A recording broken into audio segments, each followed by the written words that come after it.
ಬೀದರ್ನ BRIMS ಆಸ್ಪತ್ರೆಗೆ ಉಪ ಲೋಕಾಯುಕ್ತರು ದಿಢೀರ್ ಭೇಟಿ ಕೊಟ್ಟಿದ್ದಾರೆ. ಬ್ರಿಮ್ಸ್ ಆಸ್ಪತ್ರೆ ಅವ್ಯವಸ್ಥೆ ಕಂಡು ಉಪ ಲೋಕಾಯುಕ್ತ ಬಿ ವೀರಪ್ಪ ಗರಂ ಆಗಿದ್ದಾರೆ. ಏ ಡಾಕ್ಟರ್, ಇಂಥ ಹಾಸಿಗೆ ಮೇಲೆ ನೀವು ಮಲಗ್ತೀರೇನ್ರಿ ಅಂತ ಪ್ರಶ್ನೆ ಮಾಡಿದ್ದಾರೆ. ಆಸ್ಪತ್ರೆಯಲ್ಲಿ ದಿಂಬು ಹಾಸಿಗೆ ನೋಡಿ ವೈದ್ಯರಿಗೆ ವೀರಪ್ಪ ಕ್ಲಾಸ್ ತೆಗೆದುಕೊಂಡಿದ್ದಾರೆ. ಕೋಟಿ ಕೋಟಿ ಹಣ ಏನ್ ಮಾಡ್ತಿದ್ದಿ, ಬೆಡ್ ಇಲ್ಲ ಅಂದ್ರೆ ಹೇಗೆ ಅಂತ ಅಧಿಕಾರಿಗಳನ್ನ ಪ್ರಶ್ನಿಸಿದ್ದಾರೆ. 6 ಅಂತಸ್ತಿನ ಕಟ್ಟಡದಲ್ಲಿ ನೀರಿಲ್ಲ ಅಂದ್ರೆ ಹೇಗೆ ಅಂತ ಪ್ರಶ್ನೆ ಮಾಡಿದ್ದಾರೆ. ಹಾಸಿಗೆ ಇಲ್ಲ, ನೀರಿಲ್ಲ, ರೋಗಿ ಸಂಬಂಧಿಕರಿಗೆ ಆಸನ ವ್ಯವಸ್ಥೆ ಇಲ್ಲ ಅಂತ ಕಿಡಿಕಾರಿದ್ದಾರೆ. ಹೇಗೆ ಆಸ್ಪತ್ರೆ ನಡೆಸ್ತಿದ್ದೀರಾ ಅಂತ ವೈದ್ಯಾಧಿಕಾರಿಗಳಿಗೆ ವೀರಪ್ಪ ಪ್ರಶ್ನೆ ಮಾಡಿದ್ದಾರೆ.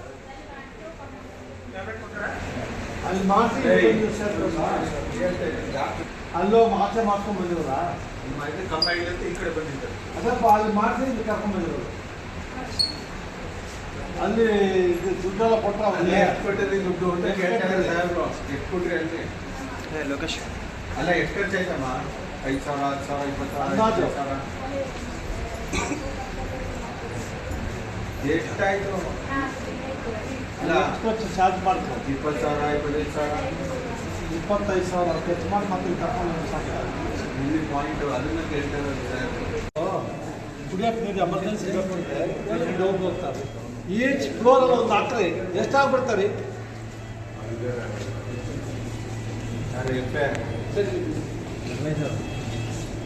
ಒಂದೊಂದು ಫ್ಲೋರ್ ಒಂದು ಇದಕ್ಕಾಗಲ್ಲ ನಿಮಗೆ. ಕುಡಿಯೋ ನೀರು ಎಷ್ಟಾಗ್ಬಿಡ್ತಾರೆ ಫಿಲ್ಟ್ರು? ಎಷ್ಟು ಒಂದು ಫಿಲ್ಟ್ರು? ಇನ್ನ ಸಣ್ಣ ಬರ್ತವೆ. 15-20 ಒಂದೊಂದು ಫ್ಲೋರ್ ಒಂದು ಹಾಕ್ರಿ ನೀರು ಕುಡಿಯೋಕ್ಕೆ.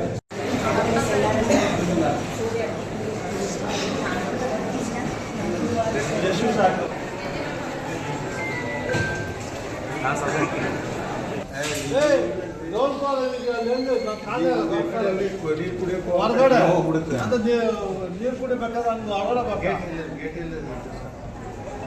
ಅಲ್ಲಿ ಗೇಟ್ ಎಷ್ಟು ದೂರ ಆಗುತ್ತೆ?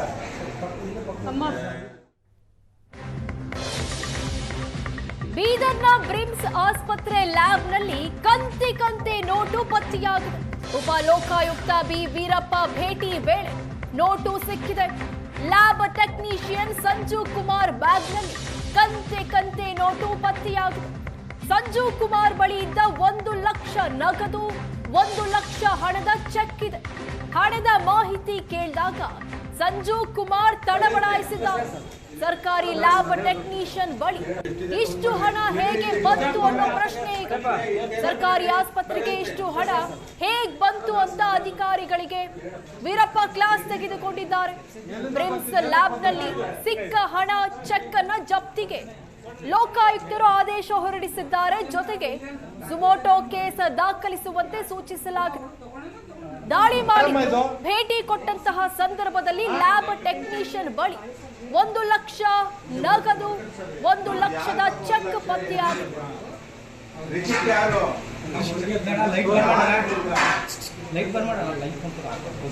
ಋತಿಕನಾ ಬಾರಪ್ಪ, ನಿನ್ನ ಹೆಸರೇನು? ಪೇಷಂಟ್ ಅಂತ ಹೇಳಿದೆಯಲ್ಲ. ನಿನ್ನ ಸಂಬಳ ಎಷ್ಟು? ನಿಮ್ಗೆ 1 ಲಕ್ಷ ಎಲ್ಲಿಂದ ಬಂತು? ನಿಮಗೆ ಪ್ಲಾಟ್ ಸೇಲ್ ಮಾಡಿ ನಾನು ಸ್ವಂತ ಪ್ಲಾಟ್ ನೀನು ಮಾಡಿದ್ಯಾ? ಇಲ್ಲ ಡಿಮಾಂಡ್ ಕೊಡು, ಸೇಲ್ ಇಟ್ಟು ಚೆಕ್ ತಂದಿದೆಯಲ್ಲ, ಇದ್ರೊಳಗಡೆ ಇದೆ, ಚೆಕ್ ಮಾಡಿ. ಇರೋ ಬಗ್ಗೆ ಹೆಚ್ಚಿನ ಮಾಹಿತಿ ನೀಡ್ತಾರೆ ನಮ್ಮ ಪ್ರತಿನಿಧಿ ಪರಶುರಾಮ್. ಇವತ್ತು ಬ್ರಿಮ್ಸ್ ಆಸ್ಪತ್ರೆಗೆ ಲೋಕಾಯುಕ್ತ ಅಧಿಕಾರಿಗಳು ಬಂದಿದ್ರು, ಭೇಟಿ ನೀಡಿದ್ರು, ಅಲ್ಲಿನ ವ್ಯವಸ್ಥೆ ಬಗ್ಗೆ ಪರಿಶೀಲನೆ ಮಾಡಿದ್ರು. ಆದ್ರೆ ಇಲ್ಲಿ ಆತಂಕ ಸೃಷ್ಟಿ ಮಾಡುವಂತಹ ವಿಚಾರ ಏನಂದ್ರೆ, ಲ್ಯಾಬ್ ಟೆಕ್ನಿಷಿಯನ್ ಬಳಿ ಸಿಕ್ಕಿರುವಂತಹ ಹಣ ಹಾಗೂ ಚೆಕ್. ಈ ಆಸ್ಪತ್ರೆಗೆ ಬರೋದೇ ಬಡವರು, ಬಗ್ಗರು, ತಮ್ಮ ಆರ್ಥಿಕ ಸಮಸ್ಯೆ ಇರುತ್ತೆ, ಹಾಗಾಗಿ ಗವರ್ನಮೆಂಟ್ ಹಾಸ್ಪಿಟಲ್ಗೆ ಬರ್ತಾರೆ. ಈ ಹಣ ಹೇಗೆ ಸಿಕ್ತು, ಯಾಕಾಗಿ ತಂದಿದ್ರು, ಇದ್ರ ಬಗ್ಗೆ ಮಾಹಿತಿ ನೀಡೋದಾದ್ರೆ. ಬೀದರ್ ಬ್ರಿಮ್ಸ್ ಆಸ್ಪತ್ರೆಯ ಅವ್ಯವಸ್ಥೆಯ ಬಗ್ಗೆ ಸ್ವತಃ ಪರಿಶೀಲನೆ ಮಾಡೋದಕ್ಕೆ ಲೋಕಾಯುಕ್ತ ಉಪಲೋಕಾಯುಕ್ತ ನ್ಯಾಯಮೂರ್ತಿಗಳಾಗಿರ್ತಕ್ಕಂಥ ಬಿ ವೀರಪ್ಪ ಅವರು ಭೇಟಿ ನೀಡಿದ್ರು. ಈ ಒಂದು ವೇಳೆಯಲ್ಲಿ ಬ್ರಿಮ್ಸ್ ಆಸ್ಪತ್ರೆಯಲ್ಲಿ ಕಂತೆಯ ನೋಟುಗಳು ಕೂಡ ಪತ್ತೆಯಾಗಿರ್ತಕ್ಕಂಥ, ಅದು ಕೂಡ ಏನು ಬ್ರಿಮ್ಸ್ ಆಸ್ಪತ್ರೆ ಲ್ಯಾಬ್ ಟೆಕ್ನಿಷಿಯನ್ ಆಗಿ ಕಾರ್ಯನಿರ್ವಹಿಸ್ತಕ್ಕಂಥ ಸಂಜೀವ್ ಕುಮಾರ್ ಅವರ ಒಂದು ಬಳಿ ಈ ಒಂದು 1 ಲಕ್ಷ ರೂಪಾಯಿ ನಗದು ಹಣ ಹಾಗೆ 1 ಲಕ್ಷ ರೂಪಾಯಿಯ ಚೆಕ್ ಕೂಡ ಪತ್ತೆ ಆಗಿರ್ತಕ್ಕಂಥದ್ದು. ಇದನ್ನು ಕಂಡು ಒಂದು ಕ್ಷಣ ಅಲ್ಲಿರ್ತಕ್ಕಂಥ ಅಂದ್ರೆ ಉಪಲೋಕಾಯುಕ್ತರು ಕೂಡ ಶಾಕ್ ಆಗಿದ್ದಾರೆ. ಅಂದ್ರೆ ಸರ್ಕಾರಿ ಆಸ್ಪತ್ರೆಯಲ್ಲಿ ಹಣ ಹೇಗೆ ಬಂತು ಅಂತೇಳಿ ಈ ವೇಳೆ ಪ್ರಶ್ನೆಯನ್ನು ಕೂಡ ಮಾಡ್ತಾರೆ. ಜೊತೆ ಅಲ್ಲಿರ್ತಕ್ಕಂಥ ವೈದ್ಯರಿಗೆ ಕೂಡ ಕ್ಲಾಸ್ ಅಂತ ತೆಗೆದುಕೊಳ್ತಾರೆ. ಅಂದ್ರೆ ಲ್ಯಾಬ್ ಟೆಕ್ನಿಷಿಯನ್ ಹತ್ರ ಇಷ್ಟೊಂದು ಹಣ ಬರೋದಕ್ಕೆ ಹೇಗೆ ಸಾಧ್ಯ, ಅದು ಎಲ್ಲಿಂದ ಬಂತು ಮತ್ತು ಯಾರು ಅದನ್ನ ತಂದ್ರು ಅನ್ನೋದು ಕೂಡ ಆಯ್ತು. ಈ ಒಂದು ವೇಳೆಯಲ್ಲಿ ಅಂದ್ರೆ ಉಪಲೋಕಾಯುಕ್ತ ಬಿ ವೀರಪ್ಪ ಅವರು ಕೂಡ ಆ ಒಂದು ಲ್ಯಾಬ್ ಟೆಕ್ನಿಷಿಯನ್ ಸಂಜೀವ್ ಕುಮಾರ್ ಪ್ರಶ್ನೆ ಮಾಡ್ತಾರೆ. ಹಣದ ಒಂದು ಮಾಹಿತಿಯನ್ನು ಕೇಳಿದ ತಕ್ಷಣ ಲ್ಯಾಬ್ ಟೆಕ್ನಿಷಿಯನ್ ಒಂದು ಕ್ಷಣ ತಡಬಡಾಯಿಸಿ ಮಾಹಿತಿ ಕೊಡೋದು ಕೂಡ ಹಿಂದೆ ಮುಂದೆ ನೋಡುವಂತ ಪರಿಸ್ಥಿತಿ ನಿರ್ಮಾಣವಾಗಿತ್ತು. ಹಾಗಾಗಿ ಸಿಕ್ಕಿರ್ತಕ್ಕಂತ ಹಣವನ್ನು ಸೀಸ್ ಮಾಡಿ ಸುಮೋಟೋ ಕೇಸು ದಾಖಲು ಮಾಡುವಂತೆ ಈಗಾಗಲೇ ಬಿ ವೀರಪ್ಪ ಅವರು ಸೂಚನೆ ಕೊಟ್ಟಿದ್ದಾರೆ. ಈ ಒಂದು ನಿಟ್ಟಿನಲ್ಲಿ ಸರ್ಕಾರಿ ಆಸ್ಪತ್ರೆಯಲ್ಲಿ ಕಂತೆ ಹಣ ಮತ್ತು ಚೆಕ್ ಕಂಡು ಈಗ ಈ ಬಗ್ಗೆ ಪ್ರಕರಣ ಕೂಡ ದಾಖಲಾಗಿರ್ತಕ್ಕಂಥದ್ದು. ಪರಶುರಾಮ್, ಈಗ ಸರ್ಕಾರಿ ಕಚೇರಿಗಳಲ್ಲಿ ಭ್ರಷ್ಟಾಚಾರ ನಡೆಯೋದ್ರ ಬಗ್ಗೆ ನಮಗೆ ಆ ಬಗ್ಗೆ ವರದಿಗಳು ಬರ್ತಾನೆ ಇರುತ್ತೆ. ಈಗ ಆಸ್ಪತ್ರೆಯಲ್ಲೂ ಕೂಡ ಹೀಗೆ ಕಂತೆ ಹಣ ಸಿಗುತ್ತೆ ಅಂದ್ರೆ ಟ್ರೀಟ್ಮೆಂಟ್ಗೆ ಏನಾದ್ರೂ ಹಣ ಪಡೆದಿರುವಂತಹ ಶಂಕೆ ಏನಾದ್ರೂ ವ್ಯಕ್ತವಾಗ್ತಾ ಇದೆಯಾ?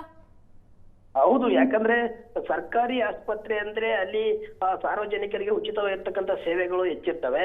ಅಲ್ಲಿ ಲ್ಯಾಬ್ ಟೆಕ್ನಿಷಿಯನ್ ಕೂಡ ಅಂದ್ರೆ ಅದು ಇಷ್ಟಿಷ್ಟು ಅಂದ್ರೆ BPL ಕಾರ್ಡ್ದಾರರಿಗೆ ಉಚಿತವಾಗಿರುತ್ತೆ, ಜೊತೆಗೆ APL ಕಾರ್ಡ್ದಾರಿಗೆ ಕೆಲವೊಂದಿಷ್ಟು ಅಮೌಂಟ್ ಅಂತ ಹೇಳ್ಬಿಟ್ಟು ನಿರ್ಧಾರ ಆಗಿರುತ್ತೆ.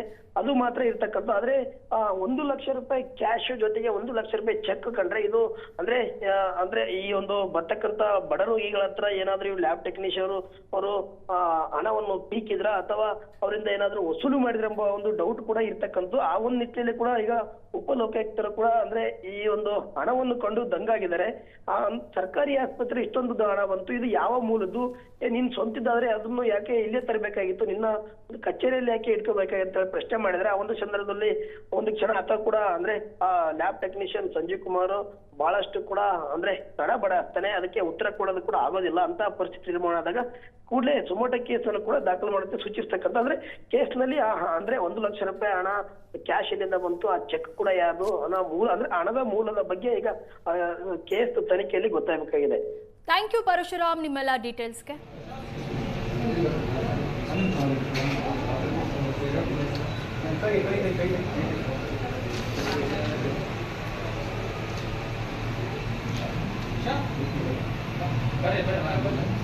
Obstructing public servant from discharging his duty.